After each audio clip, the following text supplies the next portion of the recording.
Continuamos entonces con esta saga de repaso. En este caso vamos a arrancar con la parte de endocrino.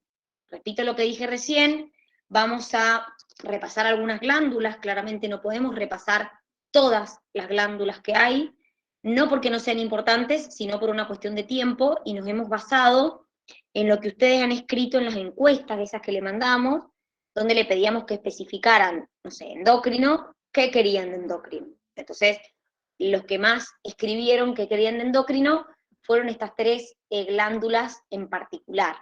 No es que no sea importante la hipófisis o el hipotálamo o el páncreas, o sí son importantes, pero las tienen que repasar ustedes, ¿sí? Vamos a empezar entonces con la glándula tiroides. La glándula tiroides, acuérdense que está ubicada en el cuello, que estaba formada por dos lóbulos que estaban unidos por una estructura que se llama istmo de la tiroides. Fíjense que acá tengo un lóbulo y acá tengo otro, ¿sí? Y se encuentra debajo de la laringe y delante de la tráquea. Acá está la tráquea, delante de la tráquea tenemos a la tiroides. Acuérdense que un poco, creo que esto lo estaban preguntando ayer a la tarde cuando estábamos presencial, respecto a las células foliculares, parafoliculares que secretaban. Acuérdense que en la tiroides nosotros tenemos las células foliculares, que son las que me van a secretar la T3 y T4, y las células parafoliculares, que son, acá se ven mejor, que son las que van a secretar nuestra famosa calcitonina, ¿sí? Entonces, nuestra tiroides produce la triiodotironina, o T3, y la tiroxina, o T4, y la calcitonina. Empecemos hablando un poquito de la estructura. La calcitonina es una hormona de 32 aminoácidos, que ya sabemos que disminuye la calcemia, es decir, que disminuye el calcio en sangre. ¿Y cómo hacía para disminuir la calcemia, la calcitonina? Inhibir la resorción ósea. Muy bien, es decir, inhibe la liberación de calcio del hueso hacia la sangre.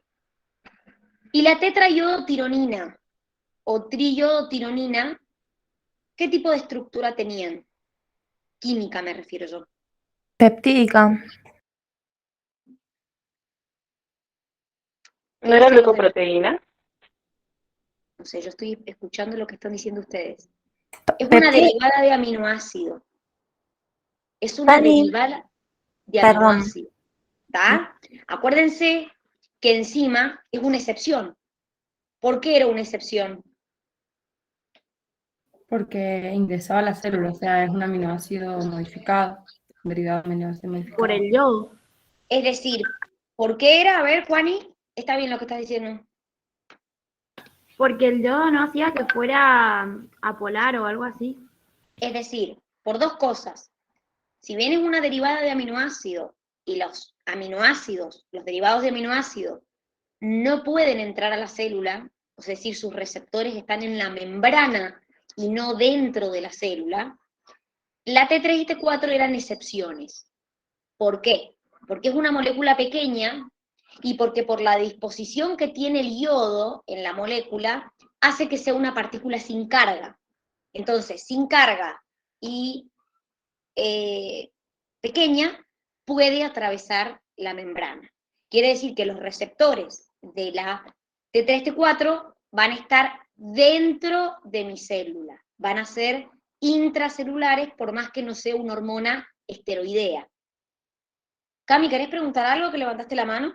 Sí, hace un ratito. Quería preguntar cuál era la diferencia entre una derivada de aminoácidos y una peptídica proteica. Ay, quiero que me lo contesten ustedes a eso, porque yo me lo olvidé también a eso, me olvido las cosas. O sea, lo sé por definición, pero la pregunta es ¿hasta cuántos aminoácidos yo considero Es que no que... está relacionado con la cantidad de aminoácidos. ¿Con qué está relacionada? A ver, alguien que me lo cuente, que me lo explique. Los derivados de aminoácidos eran modificados aparte además, ¿no? Va por ahí. Es decir, en una peptídica y proteica, vos tenés aminoácidos de determinada cantidad de aminoácidos, 32, 39, 19, lo que sea, pero son aminoácidos que están unidos entre sí. Eso te forma una hormona peptídica y proteica. Ahora, las hormonas derivadas de aminoácidos son aminoácidos modificados. Por eso no los podés incorporar dentro de lo que nosotros le llamamos una hormona peptídica y proteica, porque si te vas a la definición, y bueno, pero los aminoácidos forman péptidos, sí, ya lo sé, pero el tema es que las hormonas derivadas de aminoácidos son aminoácidos modificados. Entonces, como son aminoácidos modificados, no los podemos considerar dentro de una hormona peptídica y proteica. Ah, y entonces en el caso de la tiroxina sería por el yodo. Claro, Bien, porque las entiendo. proteínas, en la estructura proteica, vos tenés el aminoácido modificado con agregado con átomos de yodo. Exactamente. En las otras hormonas peptídicas y proteicas que hay, vos tenés directamente aminoácidos unidos de distinta cantidad, más corta, más larga, más chica, más grande la proteína, pero son solo aminoácidos unidos. En cambio, en la derivada de aminoácido, el aminoácido está modificado. ¿Quiénes más pertenecían a las derivadas de aminoácido, además de la tiroides? La T3, T4. La adrenalina y la noradrenalina. Es decir, que llamamos las catecolaminas. Entonces, ese grupo de hormonas no las puedo considerar peptídicas y proteicas y tienen un grupo aparte porque son aminoácidos modificados. ¿Cuál era la función de la T3 y la T4? Aumentar la tasa metabólica. Fíjense que acá tengo la tiroxina y fíjense que si yo veo es un aminoácido, porque miren, acá tengo el grupo carboxilo, tengo el grupo amino, pero fíjense, ¿ven que está modificado el aminoácido? No es un aminoácido normal. En este caso tiene, ahí está, los átomos de yodo. ¿Cómo se forman las hormonas tiroideas? A ver, alguien que me explique el mecanismo. ¿Cómo era el mecanismo de formación de la hormona T3, T4? ¿Lo puedo explicar así más sencillito? Porque con ese gráfico me la recomplico. A ver, dale. Bueno, a ver, yo tengo el yodo en sangre. Después, en los folículos tiroideos la voy a usar y la voy a combinar con tiroglobulina. Y ahí voy a formar... No, pará.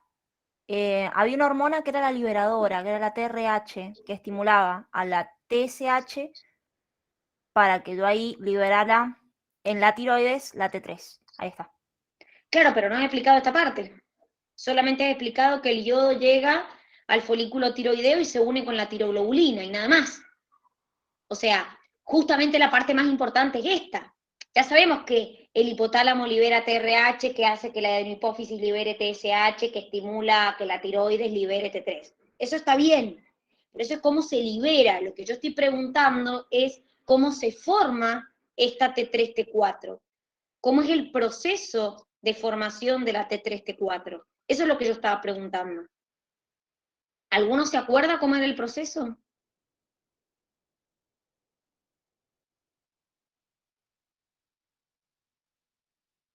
¿Cómo era el proceso de formación de la T3, T4?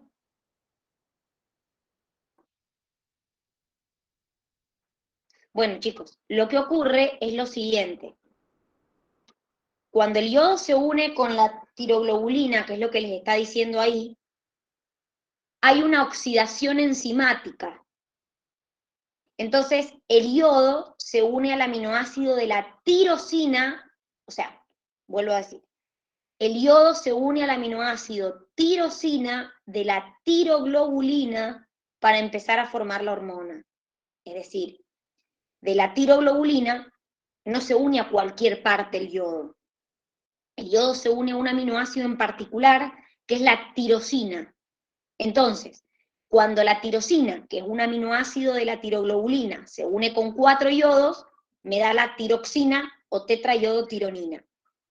Cuando se une con 3 yodos, me da la triyodotironina. Ahora, ¿cuál de las dos era activa?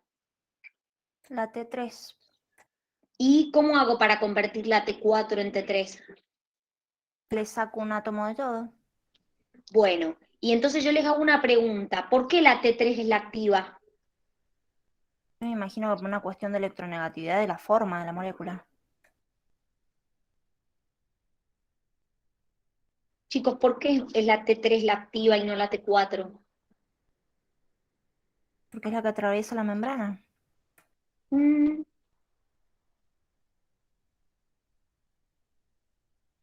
Chicos, el que yo diga que es la que se utiliza o que yo diga que es la versión activa es por dos cosas.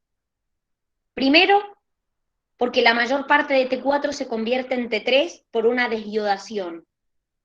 Y segundo, porque la T3 tiene más afinidad por los receptores que hay en las células. Por eso es que decimos que la T3 es la hormona activa, porque es la que principalmente se une a los receptores, porque es la que tiene más afinidad por esos receptores. ¿Se entiende?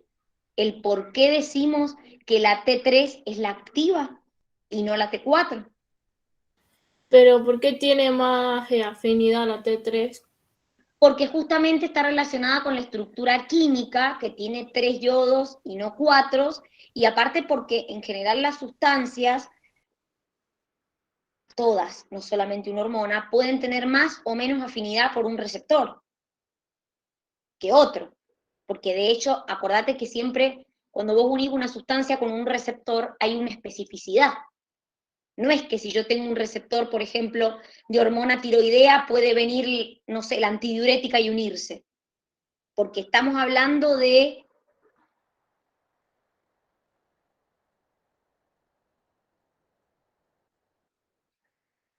A ver, voy de nuevo. La tetra tiene 4 átomos de yodo unido a la tirosina. La tri tiene 3 átomos de yodo unido a la tirosina. ¿Por qué decimos que esto es la hormona activa? Porque la mayor parte de T4 se convierte en T3, se desyoda, pierde yodo. Y segundo, porque los receptores de hormona son más sensibles a la T3 que a la T4. Por eso es que decimos que la hormona activa es la T3 y no la T4. Dani, perdón, una pregunta. La tirosina Claro, es para que la Belu me está haciendo una pregunta. Belu Carrasco, entonces, claro, eso te da la cantidad de yodo, como me pones, sería porque es triyodo, tirosina y tetra cuando tiene 4. Claro, eso te da la cantidad de yodos que tiene unido. Tri viene de 3, tiene 3 átomos de yodo unidos, tetra viene de 4, tiene 4 átomos de yodo unidos. Por eso el nombre. Por más de que la T3 sea la activa, la T3 igual en el metabolismo, sí, funcionan igual. Lo que pasa es que generalmente hoy en día hasta los médicos solo te piden T3, porque es la que se encuentra normalmente activa y en mayor cantidad circulando en sangre, porque como les dije, la mayor cantidad de T4 se convierte a T3. Entonces hasta los médicos hoy en día piden generalmente TSH, T3. Sí, pero la acción es la misma. Cami, ¿qué me ibas a preguntar? Iba a preguntar si la tirosina era el aminoácido que venía de la tiroglobulina. O sea, si la tiroglobulina es una proteína de qué, digamos. La tiroglobulina es una proteína y la tirosina es un aminoácido de esa tiroglobulina. Bien. Es un aminoácido que forma esa tiroglobulina. Que es uno de los esenciales, ¿o no? A ver, no sé, díganme ustedes. No, yo no me acuerdo tampoco de los aminoácidos esenciales. La tiroglobulina no era la que se oxidaba y daba yodo más tirosina.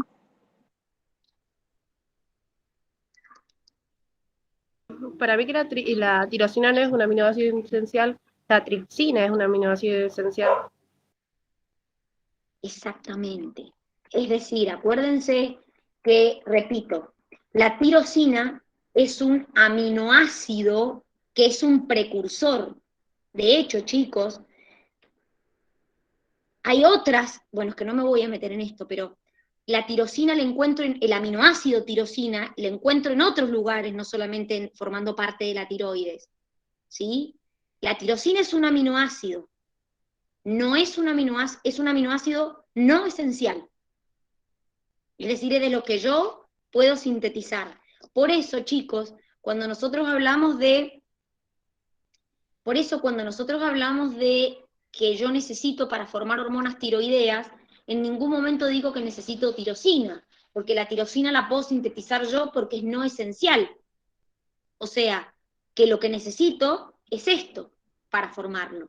La tirosina es un aminoácido que forma la proteína tiroglobulina.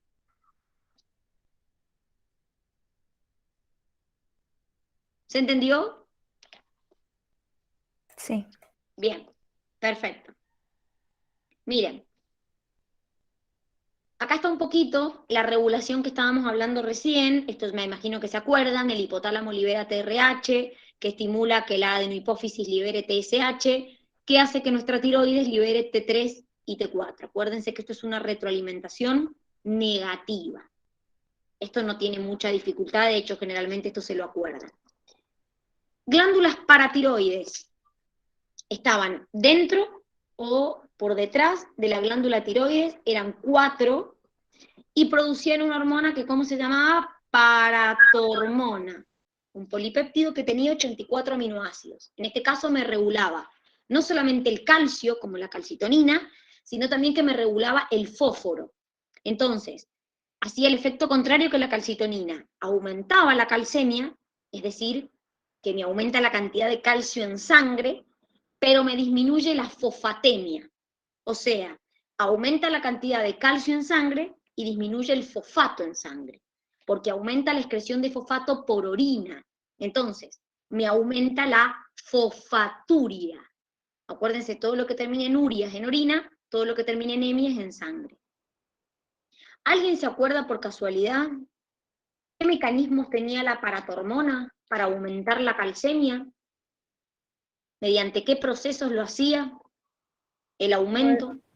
Lo de la resorción ósea y lo de A la ver, vamos por vitamina partes. D, o Vamos sea, del por partes. intestino, y también lo del túbulo renales, en el distal, se empezaba a reabsorber el calcio. Damos por parte. Uno, me estimula la resorción ósea. Muy bien, que es el pasaje de calcio de los huesos a la sangre. Segundo, ¿qué dijiste, Dai? Lo de la vitamina D, lo del calciferol. ¿Qué hace? ¿Qué hace con la Empieza, vitamina D? empieza a reabsorber el calcio de los intestinos. Porque la convierte ¿en qué? A la vitamina D. Formativa. Muy bien, entonces me aumenta la absorción de calcio a nivel intestinal. Perfecto. ¿Y la tercera manera que aumenta la calcemia? Reduce el calcio en los riñones. Reduce la excreción de calcio en los riñones. ¿Y qué aumenta? ¿La excreción de qué? De De fósforo. fosfato. Muy bien, por eso decimos que disminuye la fosfatemia y aumenta la calcemia. Muy bien, perfecto. Bueno, acá está un poco lo que estábamos hablando de antes, la diferencia entre la calcitonina y la hormona paratormona. Las dos regulan el calcio en sangre, uno para abajo y el otro para arriba. Vamos con la glándula suprarrenal. La glándula suprarrenal, acuérdense que yo tenía que hacer una diferenciación entre corteza y médula de la glándula suprarrenal. Porque yo tenía la corteza, que era la parte externa, y la médula, que era la parte interna. Entonces, la corteza, ¿qué tejido era? ¿Qué tejido era la corteza? Glandular. Es decir, es tejido epitelial. Perfecto. ¿Y la médula? ¿Qué es la parte Tejido de acá adentro? nervioso. Muy bien, la médula suprarrenal es tejido nervioso, no es tejido epitelial. Entonces yo ya veo diferencias. Quiere decir que obviamente no van a secretar lo mismo, ¿sí? Entonces, la corteza secretaba los famosos corticoides, que derivan en realidad, derivan todos los corticoides del ciclopentano peridrofenantreno. Es decir, son hormonas esteroideas. Glucocorticoide, ¿quién la secretaba? ¿Quién la secretaba, chicos? ¿Qué parte La de corteza. la corteza? Perfecto. ¿Qué funciones tenía el glucocorticoide? Como el cortisol. La gluconeogénesis Muy bien, es decir, es hiperglucemiante. bien, transforma lípidos y proteínas en glucosa. Suprimía la respuesta inmune e inflamatoria. ¿Qué pasaba cuando, obviamente estaba regulada por la adrenocorticotrofina que secretaba nuestra adenohipófisis? ¿Y qué pasaba cuando, bueno, acá lo sacó la Gise, pero qué pasaba cuando teníamos en exceso estos glucocorticoides? ¿Qué efectos teníamos en exceso? No era la enfermedad una de las mujeres. Enfermedad de Cushing, algo así. Y ¿En qué consistía? A ver, cuéntenme. El exceso de corticoides. La inflamación o edema. La secreción puede ser. gástrica. Retención de líquido, ¿qué más?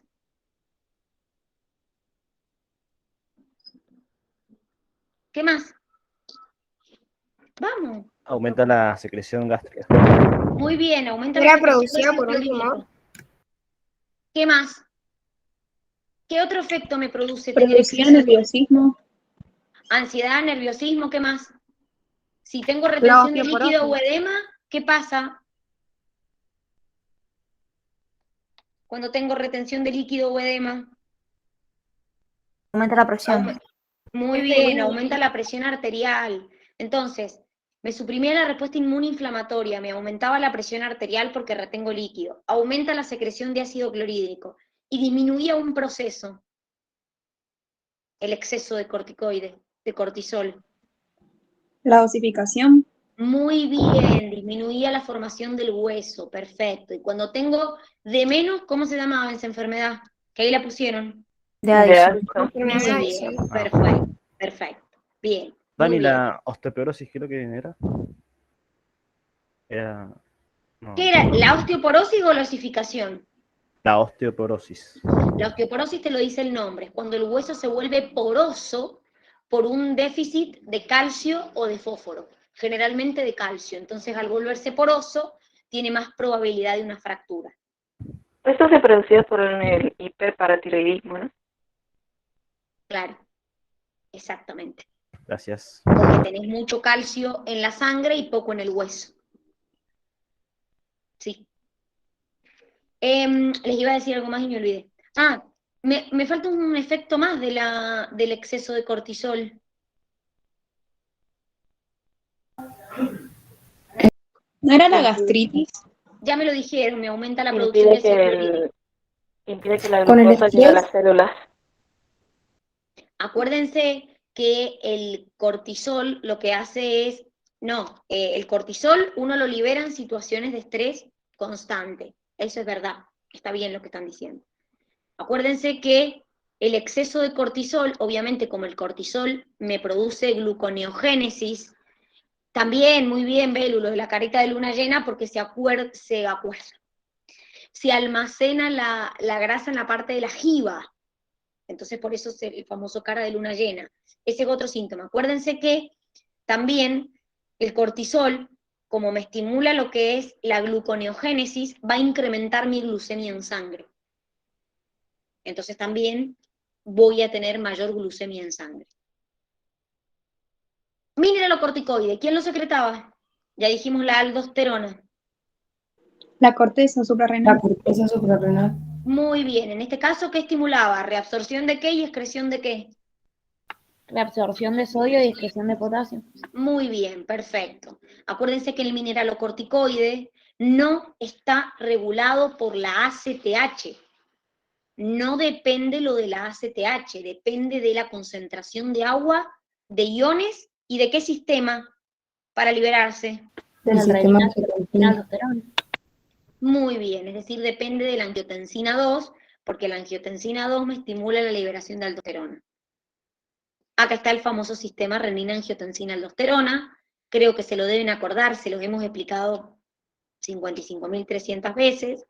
Acuérdense que la renina convierte el angiotensinógeno en angiotensina 1, la ECA, que lo encuentro en las células endoteliales del pulmón y del riñón, la angiotensina 1 en 2, y esta angiotensina 2 es la versión activa, entonces era vasoconstrictora, lo cual hace que aumente mi presión arterial, también estimula la liberación de aldosterona, que es lo que acabamos de ver, también estimula la secreción de antidiurética por parte del hipotálamo, también estimula el centro hipotalámico de la sed, estimulando la sed. Todo eso lo hace nuestra angiotensina 2. Todos esos efectos van a terminar por un mecanismo o por otro, incrementando mi presión arterial. Vamos con los últimos, los sexocorticoides. ¿Quién los libera? La corteza suprarrenal. Muy bien, en este caso son andrógenos, acuérdense que en la mujer hay una secreción mínima, pero hay, en el hombre también, es decir, en el hombre la principal fuente no es la corteza, sino sus testículos.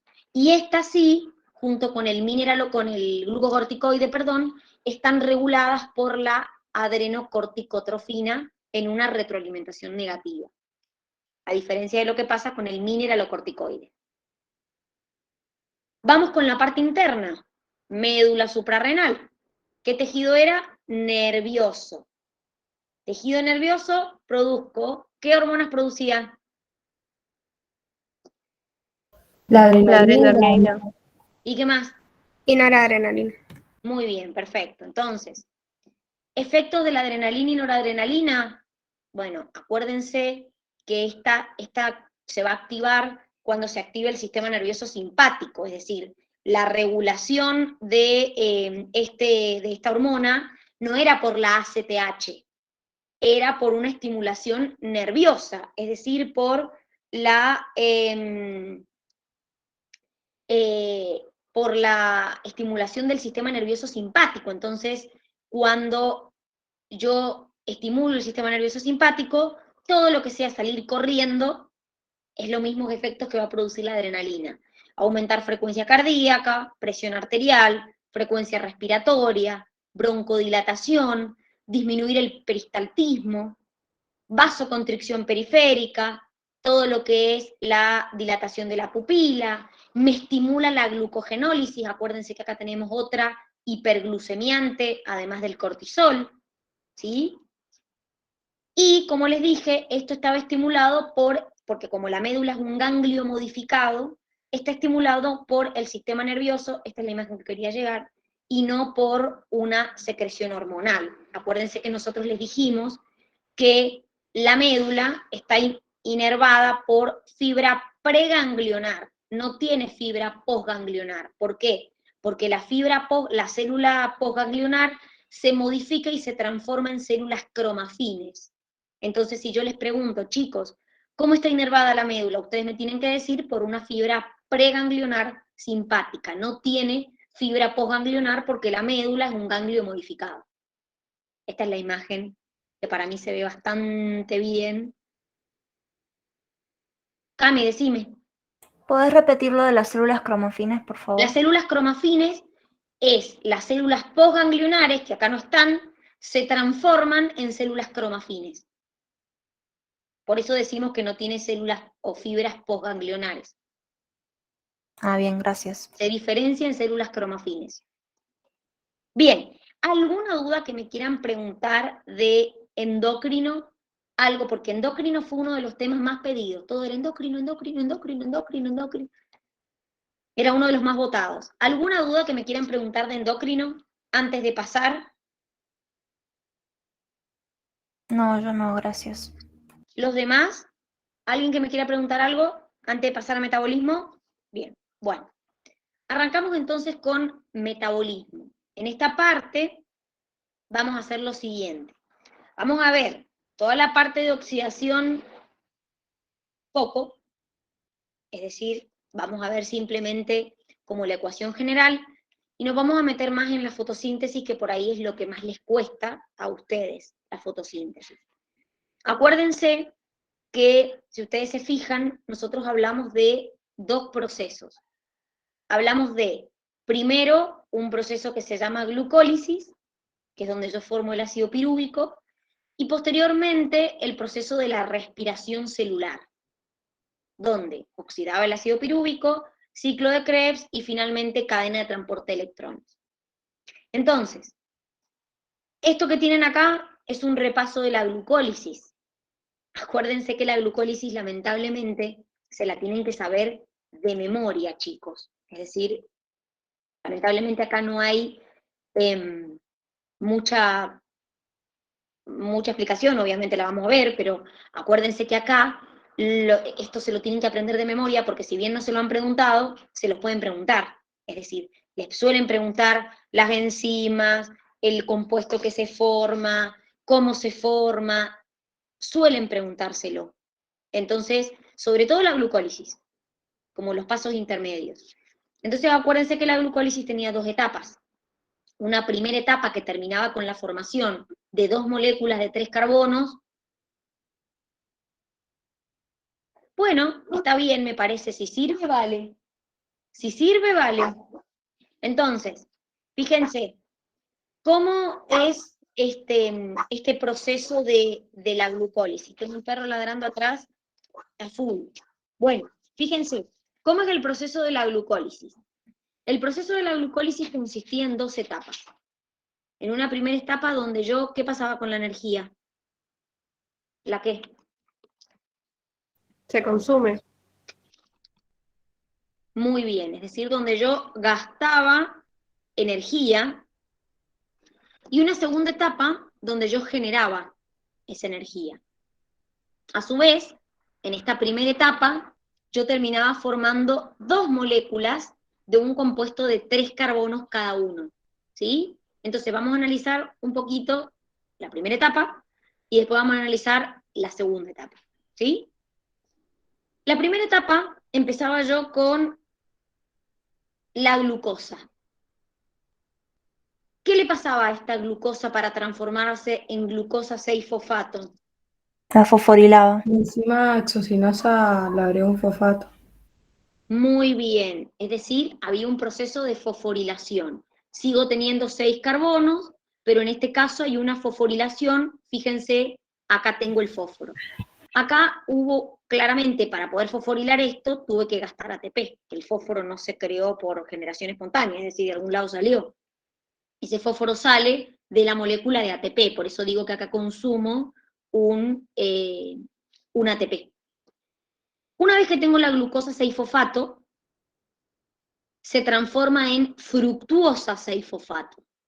Acá interviene esta enzima que se llama fosfoxosa isomerasa. Fíjense que sigo teniendo el fosfato, pero ¿cuál es la diferencia entre estos dos? ¿Cómo están ordenados los carbonos? Es decir, sigo teniendo una disposición. ¿Cuántos carbonos tiene la fructuosa? 6. Muy bien, es decir, la cantidad de carbonos no cambia, sigo teniendo una molécula de 6 carbonos, pero la disposición es distinta. Acá tengo un hexámero y acá tengo un pentágono. ¿Sí? Un hexágono, un pentágono. Una vez que tengo la fructuosa 6-fosfato, ¿qué le pasaba?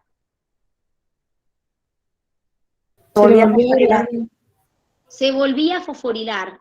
Entonces fíjense que gracias a la fosfofructoquinasa, yo volví a hacer el proceso de fosforilación. Entonces ahora mi molécula de fructuosa tiene 2 fosfatos, uno en el carbono 1 y otro en el carbono 6.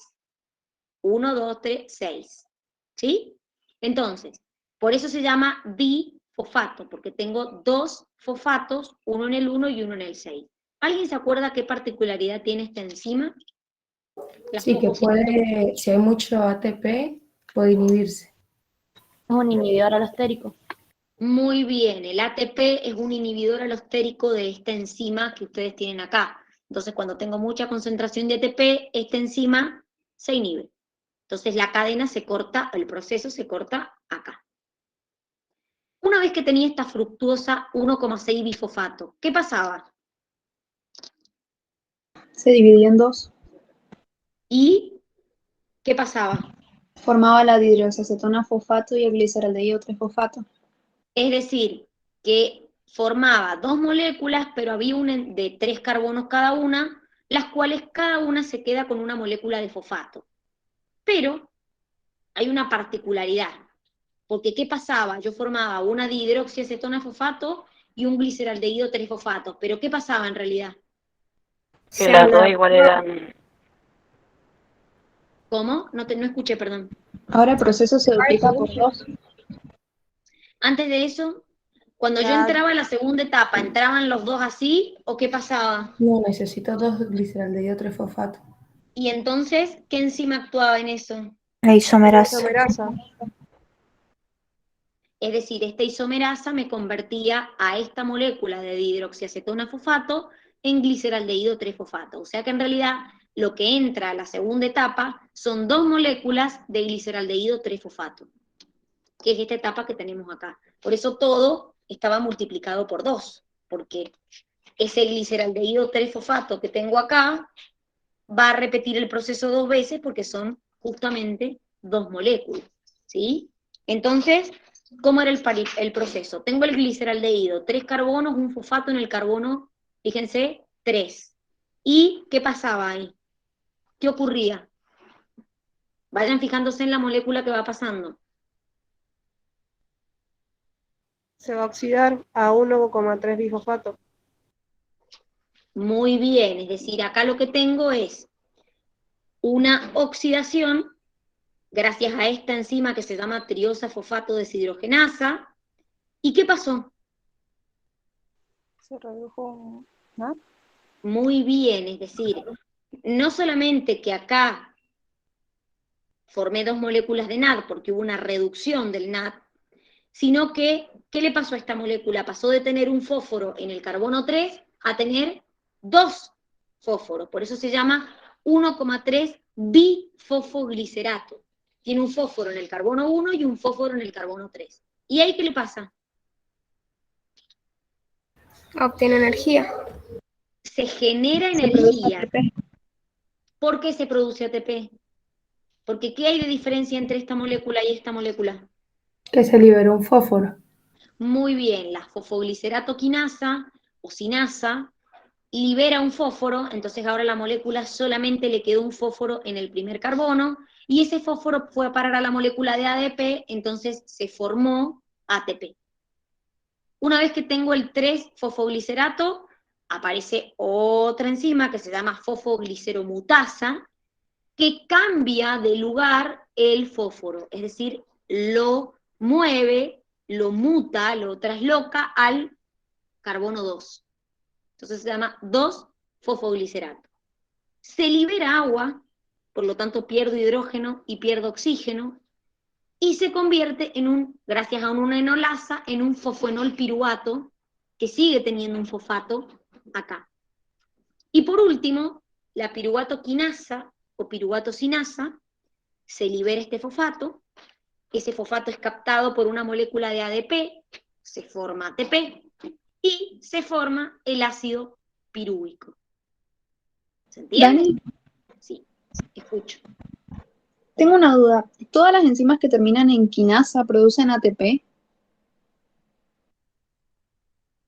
Ahora te explico bien el término, no, acordate que cuando vos hablas de generar ATP, es una ATP sintetasa. O sea, a ver, voy a lo mismo. Cuando vos a una enzima te genera ATP, se llama ATP sintetasa. Eso es una enzima que vos le llamás que genera ATP, ¿sí? Lo que hacen las quinasas es añadir fosfato a las moléculas. Eso hace una quinasa. Ah, es decir, que a partir de un ADP forman ATP. A ver, claro, las quinasas lo que hacen es fosforilar moléculas, chicos. Fíjense que acá tengo una quinasa, es decir, quinasa me fosforiló una molécula. Las quinasas fosforilan, agregan grupos fosfatos a moléculas. Pueden generar ATP o no, es decir, puedo fosforilar una molécula de azúcar, puedo fosforilar una proteína. Esa es la función de una quinasa. La función de una quinasa es agregar fosfatos a determinadas moléculas. ¿Se entiende? Sí, ya entendí, gracias. Cami, ¿te contesté la pregunta?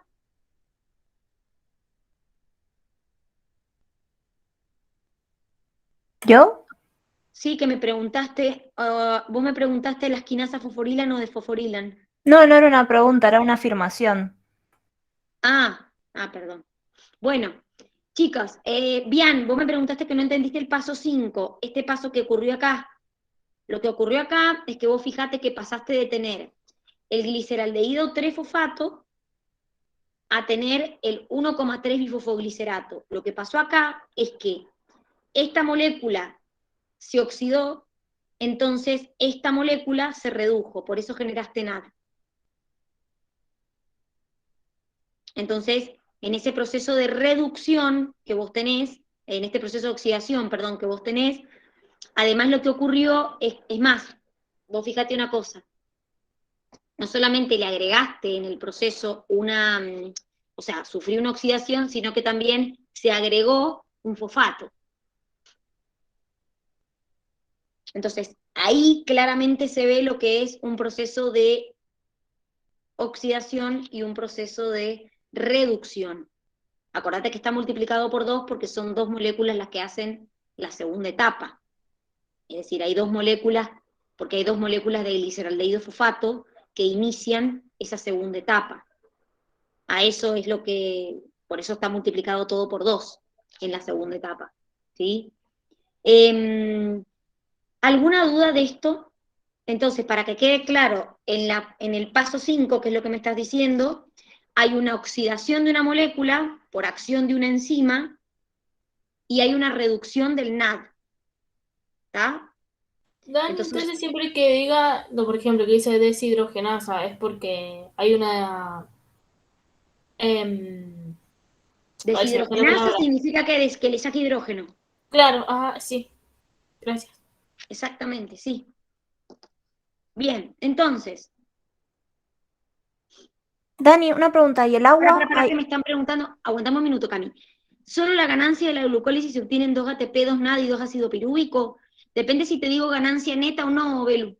Porque acordate que en realidad vos acá generaste 4 ATP y le restás 2 que gastaste acá. O sea, la ganancia neta son 2 ATP, 2 NAD, bueno, y se forman 2 moléculas de ácido pirúvico. Ojo con la palabra neto y no neto. Sí, la ganancia neta es 2 ATP, 2 NAD y se forman 2 ácidos pirúvicos. Sí. Cami, ¿qué me ibas a preguntar?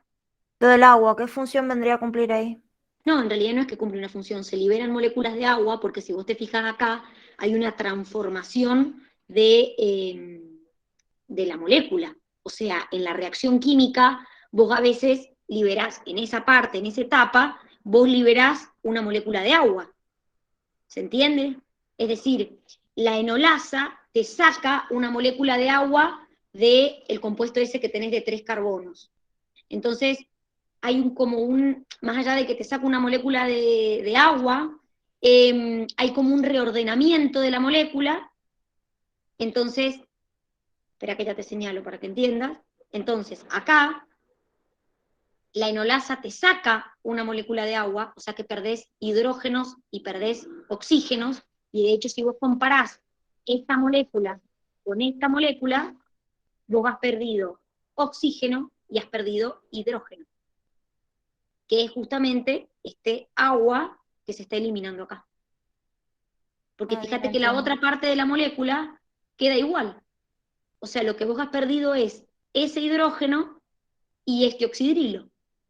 O sea que has perdido hidrógeno y oxígeno que forman agua. Eso lo hace la enolasa para convertir el fosfoglicerato en fosfenolpiruvato.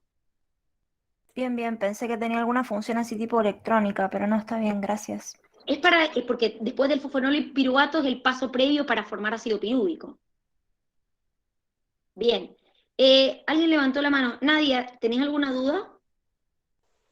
Sí, Dani, en la ganancia neta se cuenta el agua, ¿verdad? En la ganancia neta, si te digo ganancia neta energética, no. Si te digo la ganancia neta de energía, son 2 ATP, 2 NAD y nada más. Eso es energéticamente. Después te puedo preguntar si se forman moléculas de agua o cuántas moléculas de ácido pirúvico se generan. Pero si yo te pregunto la ganancia neta de energía, son 2 ATP y 2 NAD. Eso es lo que vos me tendrías que responder como ganancia neta de energía. Bien, gracias. De nada. Bien. Por lo tanto, bueno, acá está un poco lo que estábamos hablando recién. Fíjense que acá te dice la ecuación resumida. Gastó 2, consumió, generó 4, entonces te quedan 2. Es la ecuación, ¿sí? Bueno, esto que tenemos acá es el ciclo de... Krebs. Bueno, ¿y qué pasaba en el ciclo de Krebs? Primero yo tenía que oxidar el ácido pirúvico. Perdón. ¿Y qué le pasaba al ácido pirúvico? Le voy a sacar un dióxido de carbono y le voy a agregar la coenzima al grupo acetil. Bueno, y se va a formar acetilcoenzima A. ¿Y qué va a pasar después? Le voy a agregar oxalacetato y ahí voy a formar el ácido cítrico.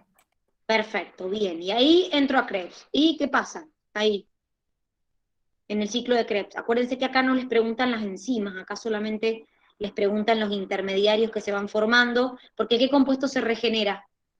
En El ácido oxalacético. Muy bien, el ácido oxalacético. ¿Y qué es lo que ocurre durante el proceso en realidad?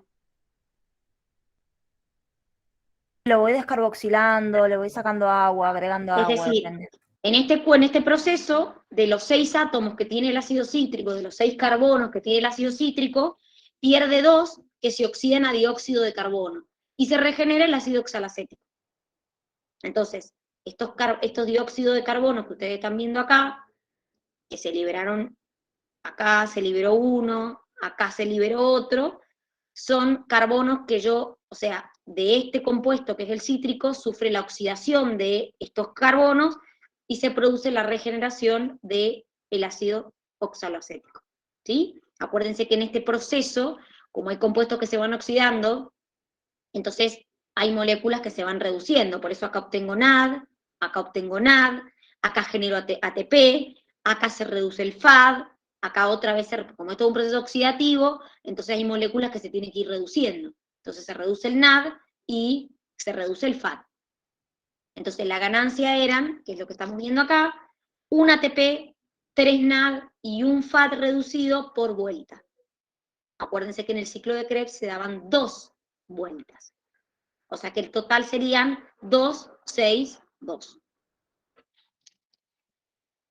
Y por último teníamos nuestra cadena, o sea, la cadena de transporte de electrones. ¿Y qué era esto? ¿Qué es lo que más nos importaba? La fosforilación oxidativa. Bueno, ¿y qué pasaba? A ver. Sí, Belu, tenés que saber cuántos moles de agua se forman y en qué etapa, porque te tenés que saber la glucólisis en detalle. Pero el agua no te va a aportar energía. Por eso como me preguntaron, ¿pero lo tengo que contar en el rendimiento energético? No, pero si yo te pregunto, durante la glucólisis se forman moléculas de agua, me tenés que decir que sí, y te puedo preguntar en qué etapa se forman las moléculas de agua y cuántas. Eso sí. Bueno, y iban saltando por la cadena de transporte de electrones. ¿Quién era el aceptor final? El oxígeno. El oxígeno. Muy bien, hasta llegar al oxígeno. ¿Y qué pasaba mientras esos electrones iban saltando? Se creó una fuerza protonmotriz. Perfecto, porque iban saltando a un nivel energético ¿cómo? Inferior. Menor. Muy bien, perfecto. ¿Y para qué servía la fuerza? Primero, ¿se bombeaban protones de dónde a dónde? En contra del gradiente. Desde el interior hacia afuera sería. ¿Qué sería interior afuera? A ver. Desde la matriz hasta el Ahí espacio va. intermembrana. Perfecto, se generaba un bombeo de protones desde la matriz al espacio intermembrana y eso hace que ¿qué pasara?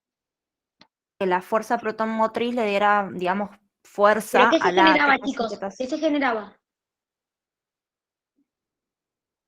Miren, ¿qué se generaba? Una diferencia de ¿Cómo cargas, se digamos, llama eso? ¿Un gradiente qué? de eléctrico, electroquímico. Electroquímico. Se genera un gradiente electroquímico. ¿Por qué eléctrico? Porque tengo muchas más cargas positivas de un lado que del otro. ¿Por qué químico? Porque tengo mucha más concentración de hidrógeno de un lado que del otro. Se genera un gradiente electroquímico. ¿Y qué pasa ahí? ¿Está bien? ¿Y entonces? Esos protones le dan fuerza a la ATP sintetasa para que convierta el ADP y el fosfato a ATP. Bien, ¿y qué era esto? Las subunidades de la ATP sintetasa. ¿Cómo eran estas subunidades? A ver si alguien se acuerda. La F2 estaba embutida en la membrana y Ojo la que no hay F1... F2. Perdón, F0 Ahí está va, embutida bien, en la bien, bien. membrana y la Sí. F1 es la que está adentro y cuando estaba en solución, en vez de generar ATP lo hidrolizaba. Creo que era así. Bueno, y entonces quiere decir que la que verdaderamente genera es la F1, la que genera el ATP. ¿Alguien se acuerda de esto? ¿Que me lo quiera contar? Nosotros teníamos dos subunidades, la F0 y la F1, que forman la ATP sintetasa. ¿Cómo estaba formada la F0? La F0 por los complejos A, B y C. Perfecto, que es por donde pasa ¿qué cosa? Los electrones, ¿Qué pasan? perdón, protones. Muy bien. ¿Y la F1 cómo estaba formada? Bueno, por todas esas subunidades que están ahí. ¿Cuántas son? ¿Cuántas son? 5. Muy bien, perfecto. ¿Qué me pueden decir de la estructura de este complejo ATP sintetasa? ¿Qué se acuerdan de Como un, como un esto? motorcito, ¿será? ¿O no? Bueno, a ver, ¿cómo era ese motorcito? Acá están las unidades de la una y la de la otra. ¿Cómo funcionaba esto? Esta es la molécula. La F0 genera una rotación, que después esa energía se pasa a la F1.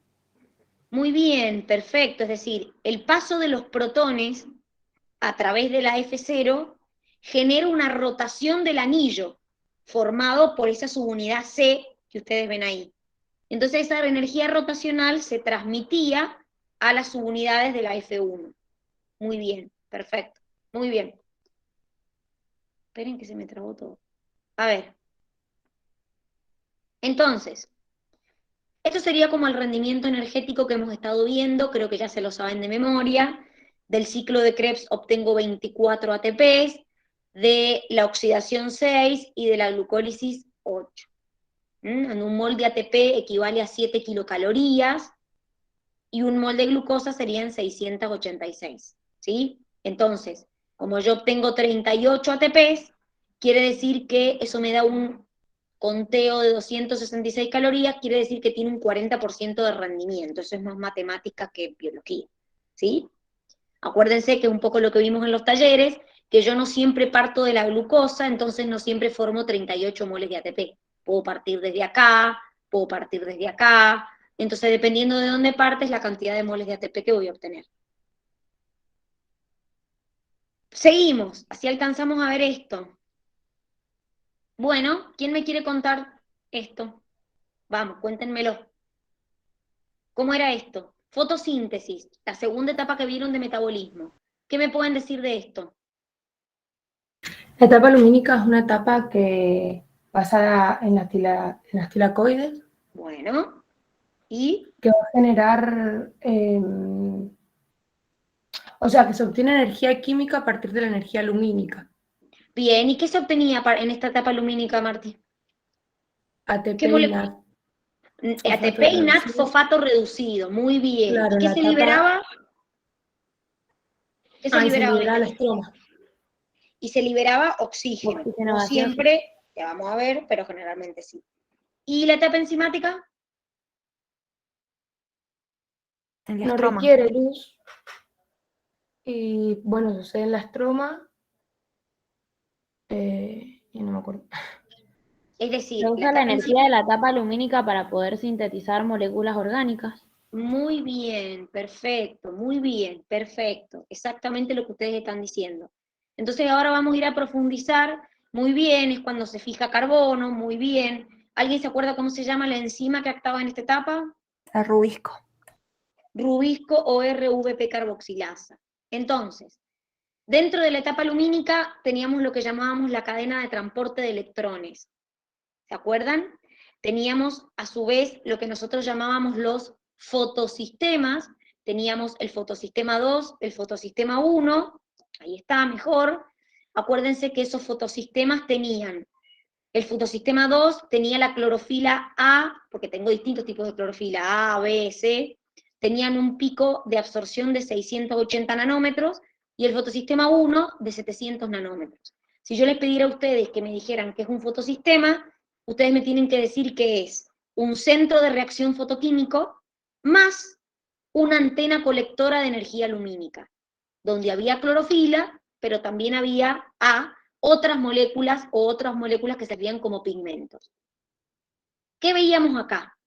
Por ejemplo, teníamos clorofila A formando parte de este fotosistema, formando parte de este, y teníamos estos que se llamaban quinona, plastoquinona, citocromo BF, plastocianina, ferredoxina, NAT reductasa. Entonces, ustedes tenían una cadena de transporte de electrones. Fíjense que acá están actuando los dos fotosistemas, entonces, ¿qué tipo de flujo estamos viendo? Dani, capaz me Elíptico. preguntar, pero siempre está primero el fotosistema 2 y después el fotosistema 1. Cuando estás haciendo un flujo no cíclico o acíclico, actúa primero, o sea, actúan los dos a la par, no es que está primero uno o después el otro. Pero Claro, sí yo los decía por la electrones, ubicación, sí, porque pero sí había los una electrones, pregunta en el examen que decía, o sea, hablaba del desarrollo de esto. claro, porque Ujú. probablemente lo que te hayan preguntado es si los electrones del fotosistema 2 pasan al 1, o al Ujú. revés. En el flujo no cíclico o acíclico de electrones actúan los dos fotosistemas en paralelo, pero el fotosistema 2 es quien pasa los electrones al fotosistema 1. Entonces, ¿qué pasaba acá? ¿Qué pasaba acá? ¿Cómo era el proceso? A ver, Es el flujo no cíclico. ¿cómo era el proceso? Incide un fotón. ¿Y qué pasa? ¿Qué pasaba con ese fotón que incidía, chicos? Incide un fotón en el fotosistema 2. Hace saltar hacia la quinona y de ahí a la plastoquinona. Y ¿Y? después al citocromo B, BF, porque ahí va a Dani, viajar en contra de su radiante. Igual vamos por parte. Acuérdense que cuando el fotón de luz incide en el fotosistema 2, ese electrón salta a un aceptor primario de electrones de ese fotosistema y luego es transferido a esa serie de transportadores donde los transportadores se van oxidando y reduciendo. ¿Está? Entonces,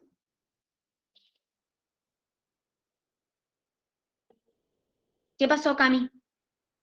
yo quería preguntar si no pasa algo con el agua ahí. Ahora vamos, todavía no llego a esa parte. Entonces, salta el electrón, va saltando, ¿y cómo quedaba este fotosistema cargado? Queda oxidado porque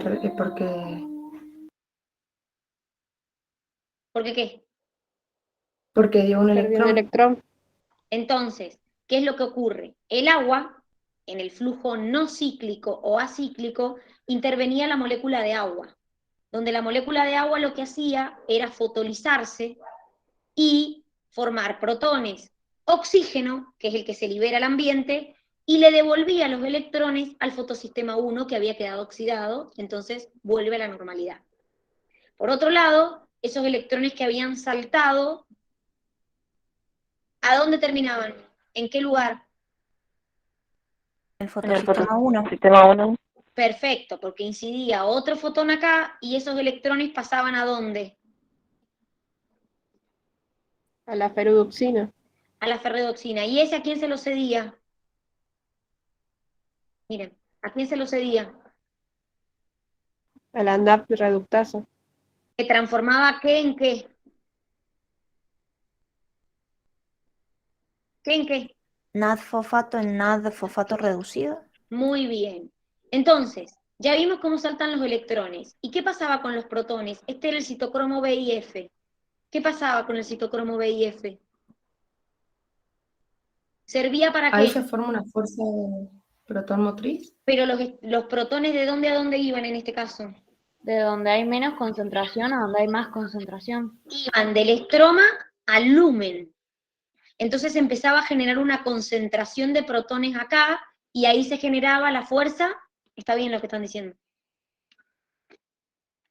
protón motriz, que me La fuerza servía para protomotriz. devolverlos hacia el exterior, vendría a ser hacia el estroma. ¿Y qué se generaba acá? ATP. O sea, ¿qué quiere decir? Que en el flujo no cíclico yo generaba NAD-fosfato reducido y ATP, y se libera oxígeno y se usa agua. Hago esta aclaración porque en el flujo cíclico no es igual. En el flujo cíclico trabaja un fotosistema en forma independiente. Entonces, no hay agua, pero sí energía lumínica. Entonces, ¿qué pasaba? Incide el fotón en el fotosistema 1, ese fotosistema 1, ese electrón pasa al aceptor primario, pasa a la ferredoxina, ¿y a dónde vuelve? A la quinona. ¿Y a dónde termina volviendo? Al mismo Fotosistema fotosistema. Exactamente. Entonces, como el electrón que yo liberé termina volviendo al mismo fotosistema, es un flujo cíclico y por esa razón no se forma el NAT-fosfato que ustedes ven acá.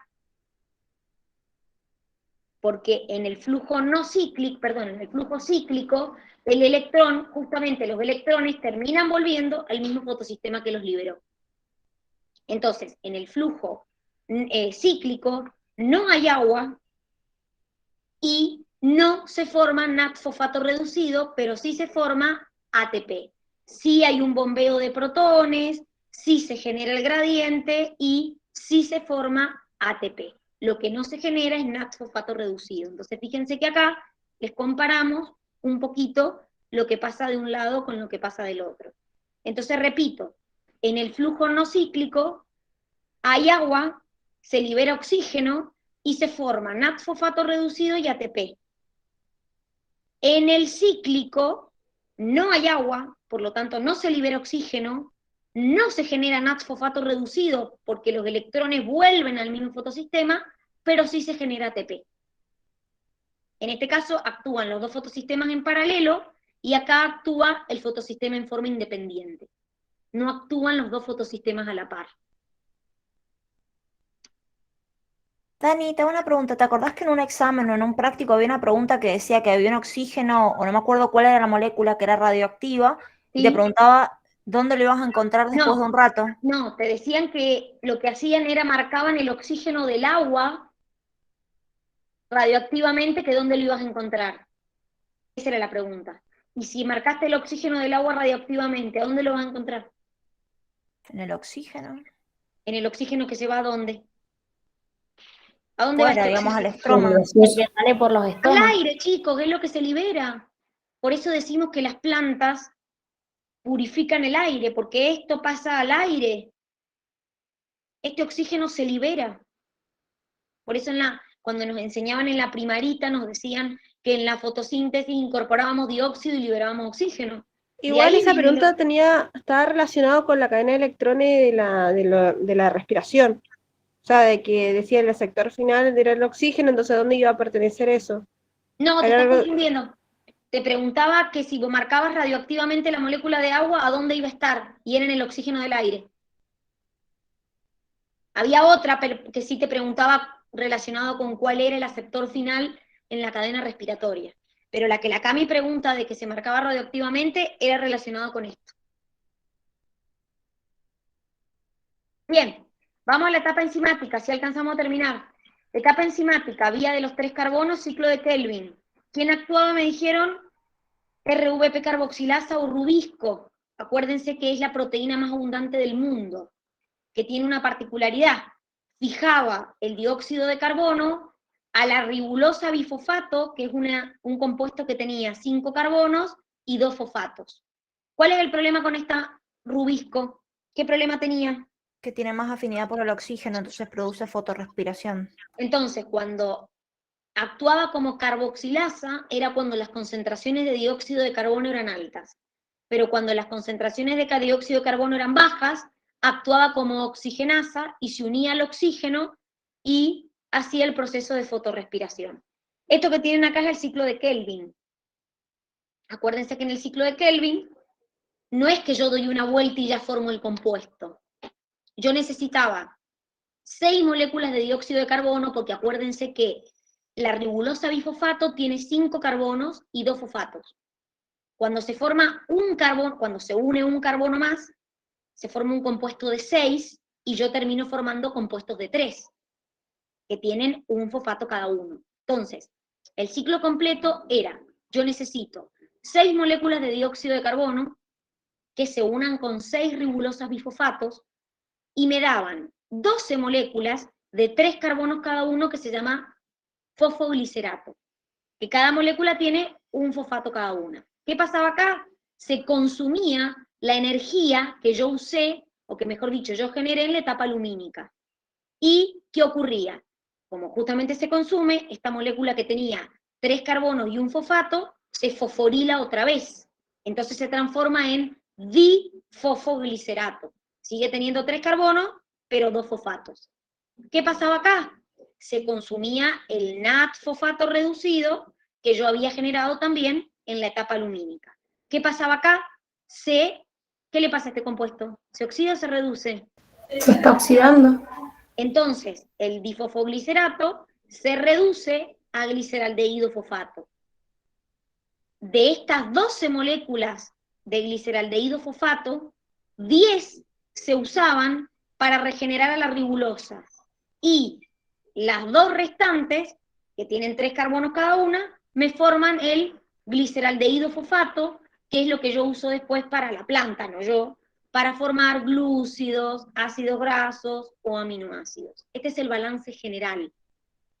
¿Sí? Ustedes necesitan 6 moléculas de dióxido, 12 ATPs, 12 NAD, para generar 2 moléculas de gliceraldehído fosfato y regenerar a la ribulosa bifosfato. No lo piensen de a uno, porque si lo piensan de a uno, el ciclo no se va a producir. Entonces, por eso hablamos como del ciclo completo. Esto es lo que llamábamos el ciclo de Kelvin. Uso lo que justamente generé en la etapa previa. Entonces, como dijimos, la rubisco-ribulosa era traidora, entonces cuando las concentraciones de dióxido de carbono eran bajas, preferí unir la ribulosa bifosfato al oxígeno. ¿Y qué pasaba? La famosa fotorrespiración que le hemos repasado 1000 veces. Se forma ácido glicólico, iba al peroxisoma, del peroxisoma a la mitocondria, y encima perdía dióxido de carbono. Esto es culpa de la rubisco o RVP carboxilasa, que actúa, en vez de actuar como una carboxilasa, actúa acá como una oxigenasa, porque capta oxígeno. ¿Qué era esto de la vía de los 4 carbonos? Y creo que me lo preguntó alguien y me dijo, ay, ¿qué pasa si me preguntan las CAM? En realidad, chicos, es lo mismo, nada más que una ocurre en lugares distintos y otro ocurre en momentos distintos. ¿Alguien se acuerda por casualidad por qué pasaba esto? La vía de los C4, digamos, lo que te hacía era agregar como un paso más con otra enzima para que no fijara el dióxido, no se produjera la fotorrespiración. Es decir, que esta vía ocurre, intervino una enzima que se llamaba PEP carboxilasa, que fijaba el dióxido de carbono al fosfonol piruvato, y me formaba un ácido que se llamaba oxalacético. Ese ácido oxalacético se transformaba generalmente en málico, y ahí es donde entra la diferencia. ¿Por qué? Porque no es que las plantas que hacen C4 no hacen C3, hacen C3, pero después. Entonces, ¿cuál era la diferencia entre una C4 y una CAM? Porque las dos hacen esto. La diferencia es el momento en que lo hacen. ¿Por qué? Porque las plantas C4, que son las que ustedes vieron, como por ejemplo el maíz, como por ejemplo la caña de azúcar, hace en el mesófilo hasta la formación del málico, y en la vaina el málico cede dióxido de carbono para hacer ciclo de Calvin. O sea, ocurre en 2 lugares distintos. En las plantas CAM, que son las que ustedes no ven, pero por las dudas se los dijimos, por ejemplo, generalmente son lugares que viven en el desierto, tipo el clavel del aire, bueno. No es que ocurra en 2 compartimentos distintos, sino en 2 momentos distintos. En la noche hacen el proceso hasta la formación del málico, que es cuando pueden abrir los estomas, y en el día ese málico cede dióxido de carbono para hacer ciclo de Kelvin. Pero ocurre en el mismo lugar que ocurre esta etapa. No como acá, que esto ocurre en el mesófilo y esto ocurre en la vaina. Acá las 2 cosas ocurren en el mismo lugar. O sea, hacen como el mismo proceso, este en 2 momentos y este en 2 partes, diríamos, en 2 partes distintas de la hoja. Pero en las 2 es una etapa previa para el ciclo de Kelvin. Es decir, yo hago ciclo de Kelvin igual. Entonces, si se acuerdan, las diferencias, bueno, un poco lo que estamos hablando, teníamos enzimas distintas, se fijaban a compuestos distintos. El C3, acuérdense que las plantas C3 lo hacen en las células del mesófilo, Esto es como una comparación entre las C4 y las C3, pero acuérdense que las plantas C4 hacen después C3. Y las plantas CAM también hacen después C3. No es que solo hacen vía C4. La hacen, pero después. Dani, te hago una pregunta. Dime. Viste que vos recién dijiste que los estomas, o sea, en las plantas CAM, Sí. cerraban los estomas de día. Sí. ¿No lo habíamos visto eso en la C4 o estoy flasheando?